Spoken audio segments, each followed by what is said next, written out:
喺呢個第二個 part 呢，我哋就講點樣開始寫一篇文。寫一篇文，首先我哋就當然要抄翻條題目啦。就唔同你 DSE 又或者會考、高考。我哋要越簡單越好。150字。呢度150字就唔好超過太多啦。如果超過太多嘅話呢，就會俾人扣分啊，又或者佢哋會唔睇嘅。首先抄條題目啦，棒形圖寫翻話俾人哋聽係棒形圖。Given is a bar。好啦，跟住就用少少 IELTS 中意你哋要用嘅字啦。唔好寫 so 啦。用下第二啲難少少、深少少嘅字嘅。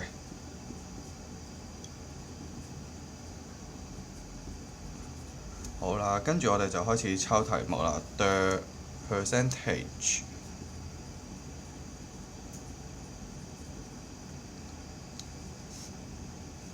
of men and women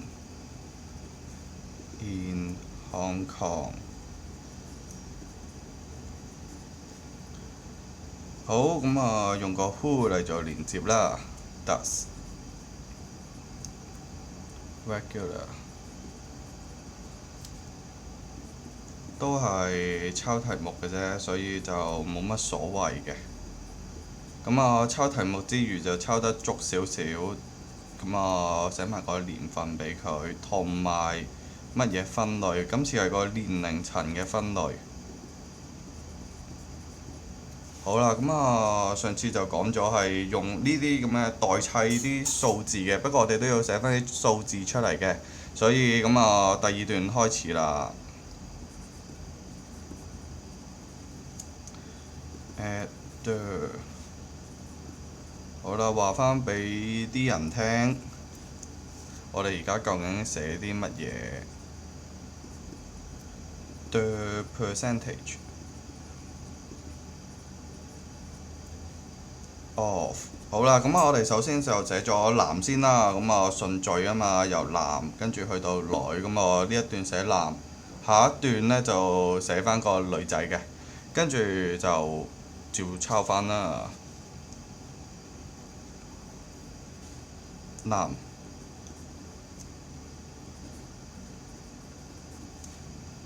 好啦，跟住我哋係寫呢個成人嘅，不過係 young 呢一個寫翻嚟呢度，順序寫翻落去啦。不過我哋都仲要寫翻呢個15至到24嘅，可以加括號嘅 IELTS。喺你 DSE 就最好唔好咁做啦。跟住我哋就當然啦，學術類用翻學術類嗰啲字，加個 significant 落去啦。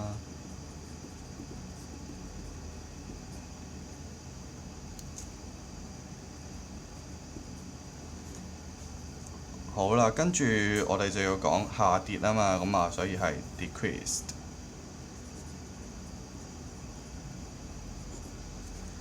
好啦，from 呢度52.8個 percent 喺你寫個符號之前呢，即係呢一個符號之前呢，最好寫翻 percent 呢個字。兩隻字嚟嘅，千祈唔好黐埋一隻字嚟寫啊，兩隻字分開嘅，冇中間呢一環，純粹話俾你聽分開佢哋啫。好 in there。唔好繼續寫翻啲 regular 落去啦，我哋可以轉下第二隻字啊 ，daily physical activities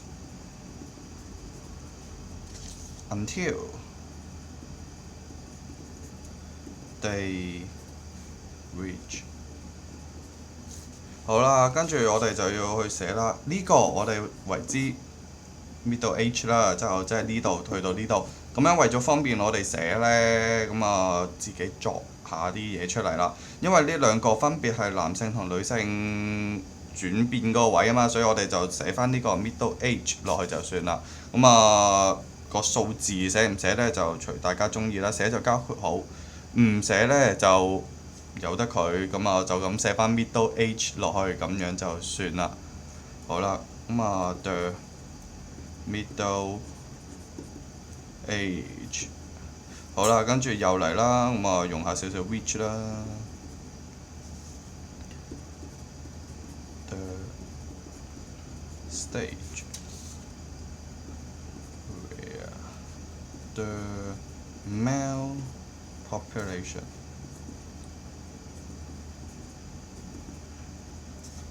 does the needs physical exercise。好啦，經常都係啊，我哋要寫最多最少，一開頭嗰個寫最少嗰個都要寫。咁啊，寫翻幾多個 percent 啦？今次我哋就真係可以寫翻個符號落去啦，因為我哋就寫咗個 percent 喺呢度，所以我哋就可以寫翻個符號落去啦。好啦，跟住加下啲連接詞啦，咁啊 surprisingly 啦。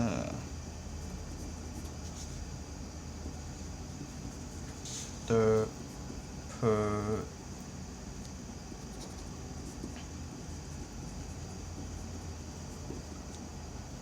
好，個 percentage 係點嘅呢？咁啊，我哋反彈啊嘛，反彈就係呢一隻字。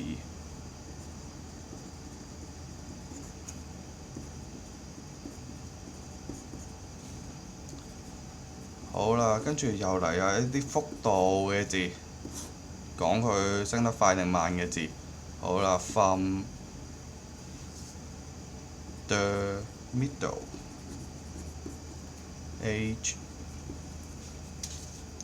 to， 咁啊中間嗰啲唔多重要㗎嘛，純粹係過渡。咁啊 middle age to 呢個啦，去到呢度 senior 嘅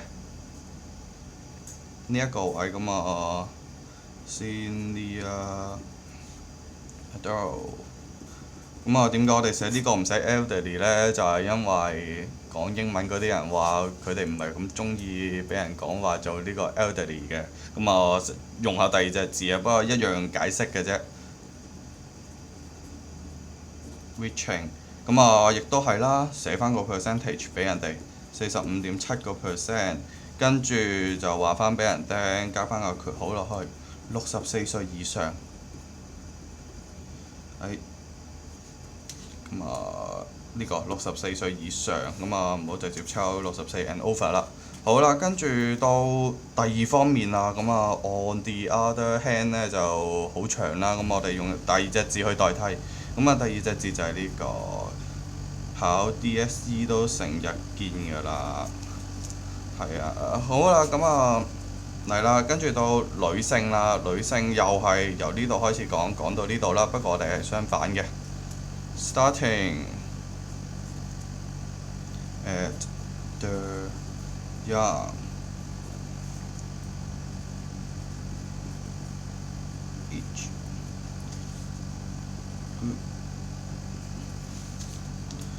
of the female 啦。at 47.7%呢一個位47.7%都係嗰句最大最少，一開頭嗰啲記得加翻個 percentage。咁啊 there is a 好啦，又嚟一啲快定慢，係啊，咁啊啲形容詞快定慢嘅。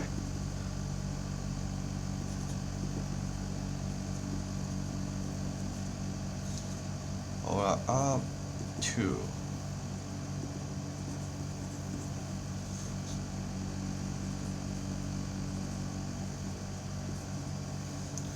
好啦，咁啊嚟呢度啦，跟住去到邊度呢？咁啊，因為呢度亦都係叫 middle age 啊嘛，男嘅 middle age 就呢度，女嘅咁啊呢度啦，咁啊唔寫翻53.3%，咁啊 reaching 53.3%。好啦，咁啊繼續啦，又加少少連接詞話俾人聽，你真係識啲連接詞啦。咁啊拎到7呢就唔多難嘅。又嚟一個形容佢有幾快幾慢嘅字啦。好啦，因為我哋係跌落去嘅，咁啊跌落去，所以我哋呢度寫翻個跌落去啦。呢個形容佢有幾快有幾慢。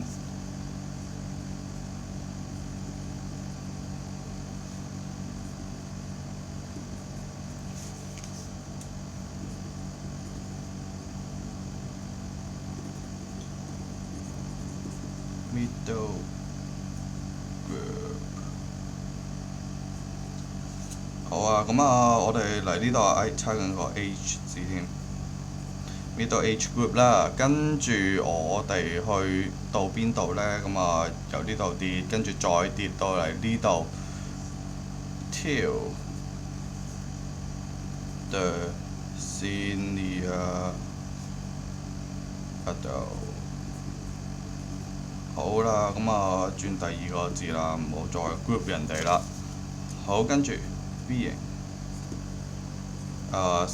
，low 47.1%，跟住到最後總結啦。咁啊當然啦，呢度 compare 啊嘛，咁我哋就要俾個比較人哋點樣比較啊。咁啊下一段啦，It is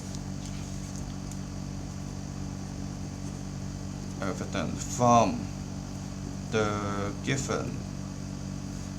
好啦，話翻俾人聽喺幅圖度睇到啲咩呢？男同埋女喺香港。So A 好啦，咁我寫得誇張少少啦，完全相反嘅 completely opposite。咁啊，完全相反嘅趨勢。In doing 做啲乜嘢呢？又嚟照抄題目啦 ，regular physical exercise。咁啊，當然如果你諗到有啲字可以解做運動嘅話，你都可以用下其他字去代替，咁樣仲會高分啲添。跟住我哋會有個 but 啦 ，however 啦，因為去到呢度都大家差唔多嘅。最接近嘅就係呢一個數據，最接近嘅呢度全部都差得幾遠下嘅，呢度就直頭最遠添。咁啊，最接近嘅就係呢一個啦。咁我哋就寫翻，咁啊 however，好啦 when both，好啦，咁啊唔同嘅性別啊嘛。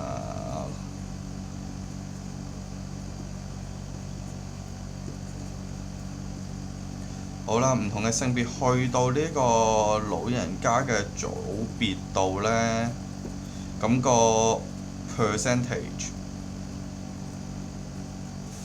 就會係大致上一樣嘅。咁啊，就係咁樣就寫完㗎。呢度大約150-160字左右。咁啊，當然啦，啲字又有少少核突嘅。咁啊，下一條片就會打翻出嚟，再講解邊一啲字究竟點解同埋點樣用，先至會用得啱、用得好，同埋點樣去拎 IELTS 7呢個分數。